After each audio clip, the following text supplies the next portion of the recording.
How's it going, space friends? In this video we're going to be taking a look at a PVE fit for the Omen Navy Issue. Now I made a PVE fit video for the Augur Navy Issue some time ago, and I actually kind of prefer that a little bit over the Omen Navy Issue for some reasons, but this one is also pretty good to use in highsec, and I recommend it for up to level 3 missions, and then also highsec combat exploration like DD 3 out of 10s, 4 out of 10s, that kind of stuff. I'm not sure if it will do very well in 5 out of 10s, that might be a bit too much for it, and I of course do not recommend taking this ship to low sec because you might get caught in a gate camp or by a hunter or something like that, and then it's basically game over and you're gonna lose a lot of money. So for low sec I recommend something a bit more slippery or a bit more expendable, like a Tech 1 cruiser or something like that, if you get a DD 3 out of 10 escalation in low sec. Alright, so let's take a look at the price first of all. The price is about 85-86 mil. It might be a bit cheaper in Jita.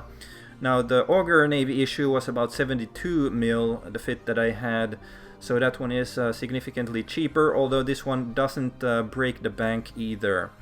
Now let's take a look at the fit here. In the high power slots we have 4 of these focused medium beam lasers, Tech 2.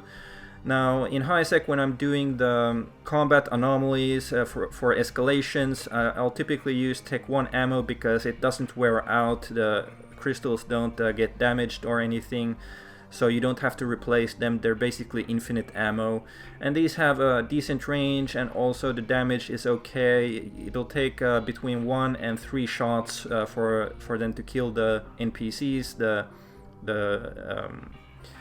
frigates and destroyers that you encounter in these combat anomalies.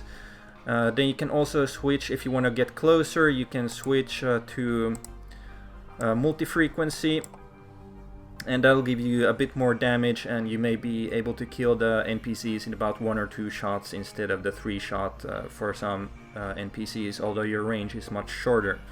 I do also have the Tech 2 ammo here just in case I would need it, and that gives me a bit more range. The fall off range is about 85 kilometers, whereas with the infrared M it was what was it,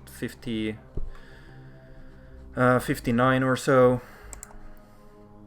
Yeah, 59 kilometers. So that's something to keep in mind.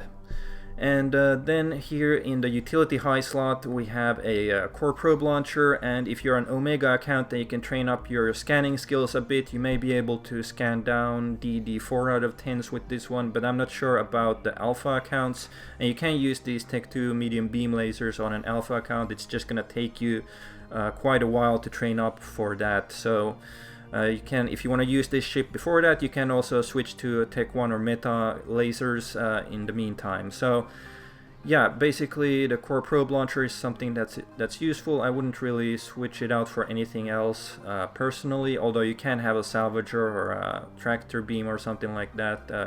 It should have enough CPU and power grid for those as well, so that's something to consider. Now in the mid slots we have a large compact cap battery, and that's used to fuel the Afterburner and also the Armor Repairer and all these low slot mods that we'll get to in just a bit. But then we also have a tracking computer Tech 2, and you should be able to use this on an alpha account, I believe.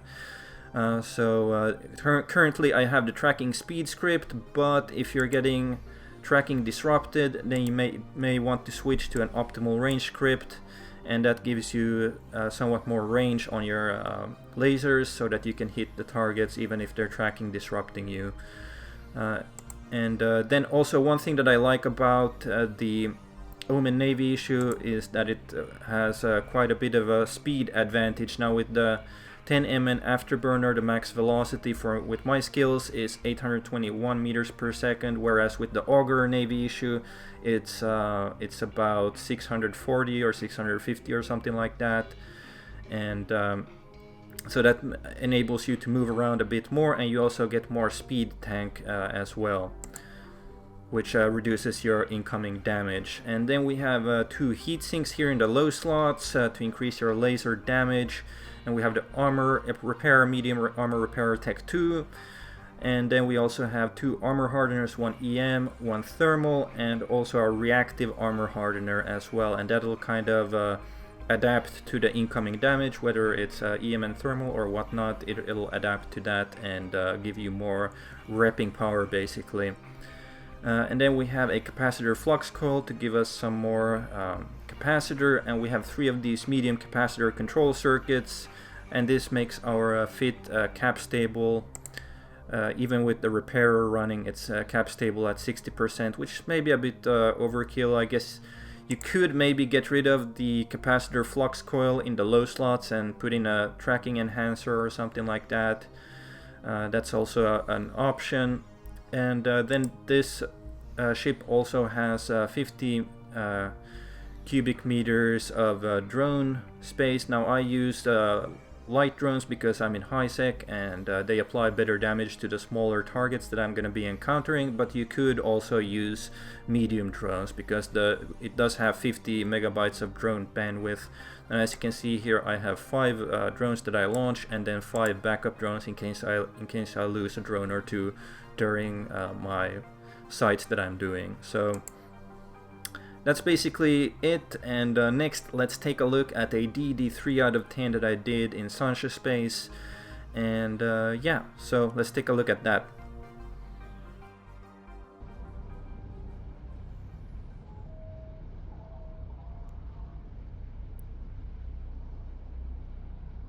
Warp drive active.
Here I messed up a bit. I should have either killed the main NPC with just my drones while I took care of the rest with the lasers, or then just sniped the NPC from far away with my lasers and drones, but nothing catastrophic. You live, you learn.